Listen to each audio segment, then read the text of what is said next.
First Maccabees chapter 4.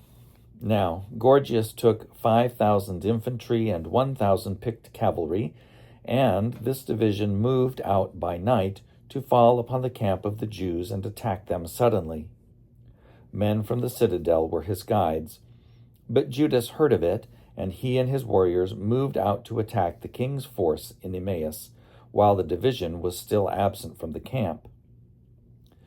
When Gorgias entered the camp of Judas by night, he found no one there, so he looked for them in the hills, because he said, "These men are running away from us."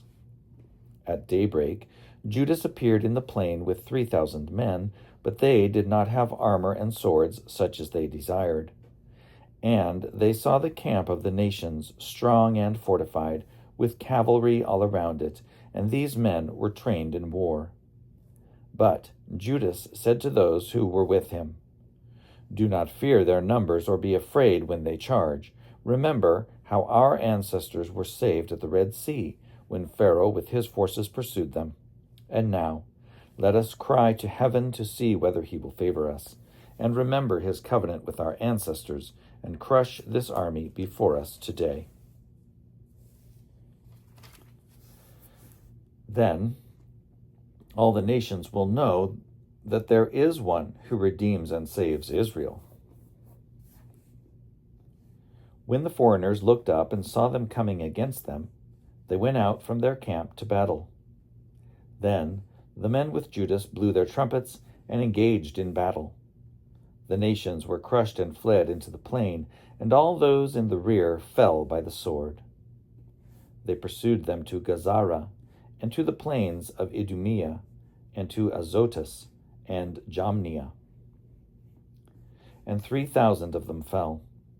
Then Judas and his force turned back from pursuing them, and he said to the people, "Do not be greedy for plunder, for there is a battle before us.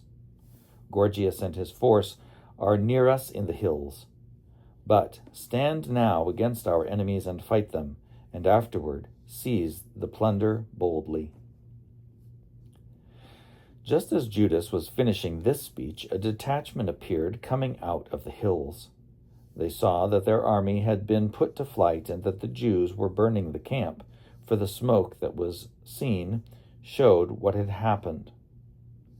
When they perceived this, they were greatly frightened, and when they also saw the army of Judas drawn up in the plain for battle, they all fled into the land of the Philistines.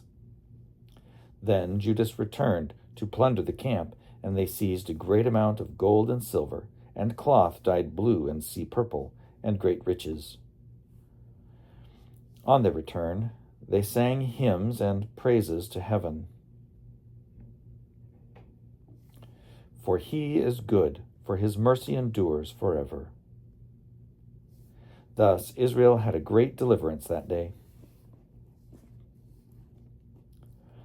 Those of the foreigners who escaped went and reported to Lysias all that had happened. When he heard it, he was perplexed and discouraged, for things had not happened to Israel as he had intended, nor had they turned out as the king had ordered. But the next year he mustered 60,000 picked infantry and 5,000 cavalry to subdue them. They came into Idumea and encamped at Beth-zur, and Judas met them with 10,000 men.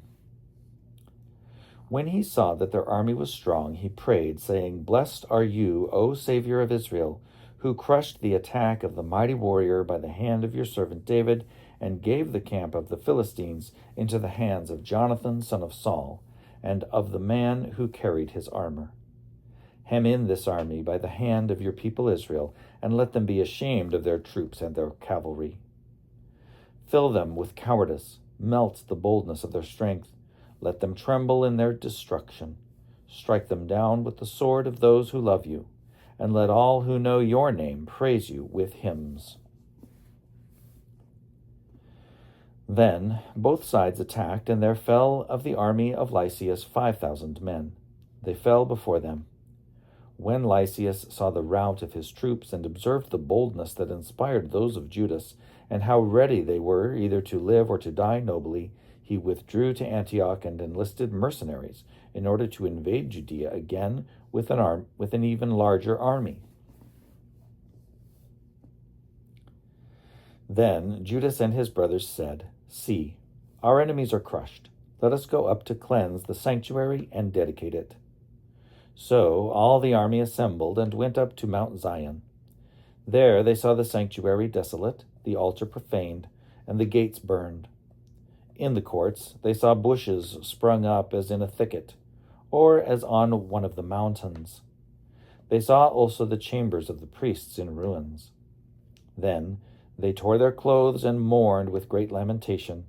They sprinkled themselves with ashes and fell face down on the ground, and they blew the signal trumpets, and they cried out to heaven. Then Judas detailed men to fight against those in the citadel until he had cleansed the sanctuary. He chose blameless priests devoted to the law, and they cleansed the sanctuary and removed the defiled stones to an unclean place. They deliberated what to do about the altar of burnt offering, which had been profaned, and they thought it best to tear it down, so that it would not be a lasting shame to them that the nations had defiled it. So they tore down the altar and stored the stones in a convenient place on the temple hill until a prophet should come to tell what to do with them. Then they took unhewn stones, as the law directs, and built a new altar, like the former one. They also rebuilt the sanctuary and the interior of the temple and consecrated the courts. They made new holy vessels and brought the lampstand, the altar of incense, and the table into the temple. Then they offered incense on the altar and lit the lamps on the lampstand, and these gave light in the temple. They placed the bread on the table and hung up the curtains. Thus they finished all the work they had undertaken.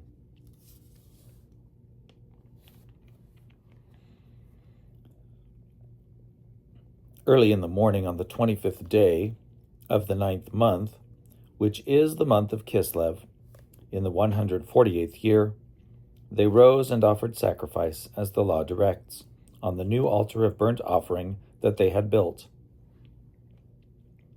At the very season and on the very day that the nations had profaned it, it was dedicated with songs and harps and lutes and cymbals. All the people fell on their faces and worshipped and blessed heaven, who had prospered them. So they celebrated the dedication of the altar for 8 days and joyfully offered burnt offerings. They offered a sacrifice of well-being and a thanksgiving offering. They decorated the front of the temple with golden crowns and small shields. They restored the gates and the chambers for the priests and fitted them with doors. There was very great joy among the people, and the disgrace brought by the nations was removed. Then Judas and his brothers and all the assembly of Israel determined that every year at that season the days of dedication of the altar should be observed with joy and gladness. For 8 days, beginning with the 25th day of the month of Kislev.